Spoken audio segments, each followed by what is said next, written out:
Okay, happy Tuesday Racing Bayang Karerista at araw nga ng Martes, no, March 31, 2026 at meron nga tayong karera dahil nga Holy Week, no? So yung Biyernes magiging bakante yan. Okay, so Metro Turf yung karera natin ngayon, 7 karera, start time 5:30 ng hapon at simulan na nga natin yung mga giya natin, no, para sa araw ng Martes. So schedule pala natin Martes, Miyerkules, then Sabado at Linggo. Yun yung mga araw ng may karera tayo for this week, no? So simulan na nga natin mga giya natin para sa araw ng Martes. Race number 1 tayo, start ng winner take all. 3-year-old and above maiden race placers, distansya 1,200 meters. First choice natin dito, kalahok numero 4 na si Crolisa, JR de Ocampo yung re-renta dyan. Medyo mainam na kabayo, maganda linyada niyang kabayong yan, no? Although hindi kagandahan yung binarier niya, pero tingin ko malaki panalo niyan. Second choice natin dito, yung kalahok numero 1 na si West Saratoga.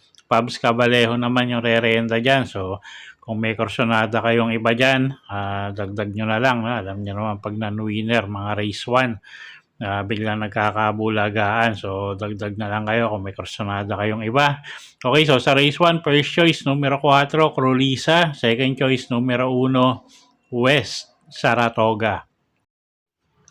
Okay, race number 2 tayo, class 5, 17 to 41 bracket, distansya 1,200 meters, start ng peak 6. Meron tayong 8 kalahok dito. First choice nga natin dito, yung kalahok numero 2 na si Figure It Out. Jan L. Santiago yung re-renta dyan at medyo gamay naman niya yan, no? So tingin ko walang magiging problema. Second choice natin yung kalahok numero 4 na si Iceman. Charles A. Reyes naman yung re-renta dyan. Medyo may inam yung huling ipinapakita niya ng mga huling takbo niyan. So, pa-aumento pa yung kabayong yan. At third choice natin dito, pangdihado, kalahok numero 7, Snow White. Gagabayan naman ni Dan L. Camanyero. Okay, so sa race number 2, first choice nga natin, kalahok numero 2, Figure It Out. Second choice, kalahok numero 4, Heisman. At third choice nga, kalahok numero 7, Snow White. Okay, race number 3 tayo. Start ng peak 5. Class 4, 42 to 56 bracket. Distansya 1,200 meters. Okay, first choice natin dito. Tingin natin medyo lamang, no? Kaya lang, syempre, medyo ingat tayo. Tumunog tayo sa, alam niyo naman yung connection nito, no? So, tingin natin nga, medyo lamang yan. Kalahok numero 4, Sting, JL Lazaro, yung re-renta dyan. At pag nilabas naman ng connection, tingin nga natin lamang.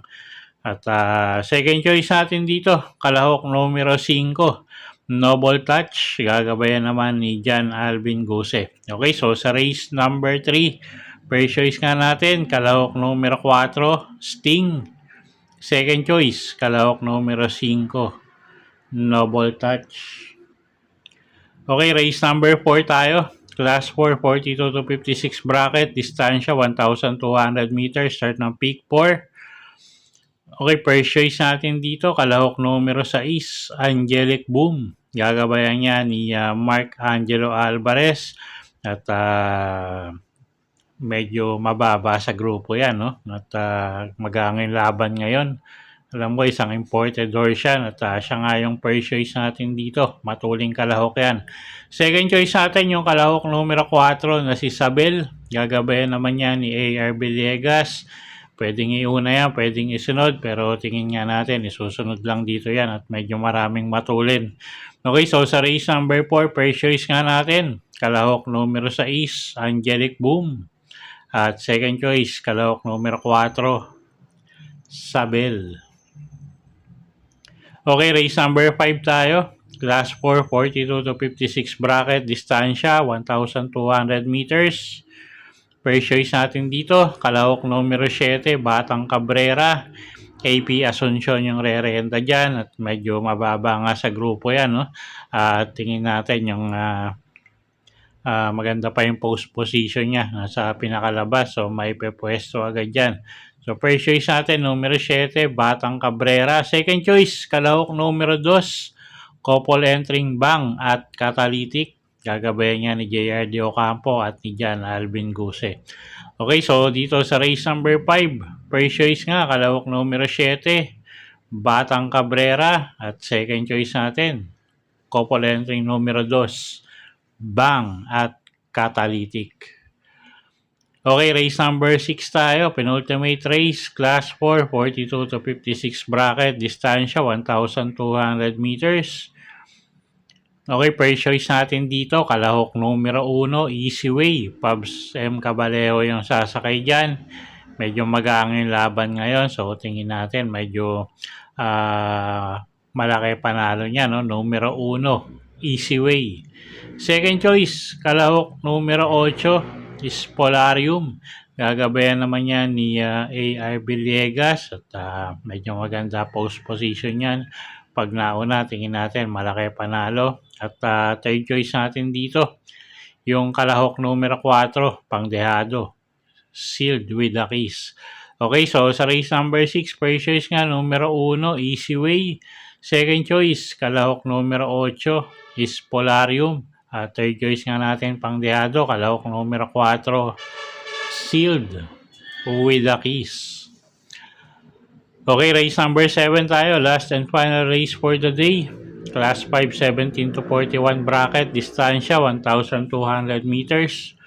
First choice natin dito, numero 7, Supreme Dynasty.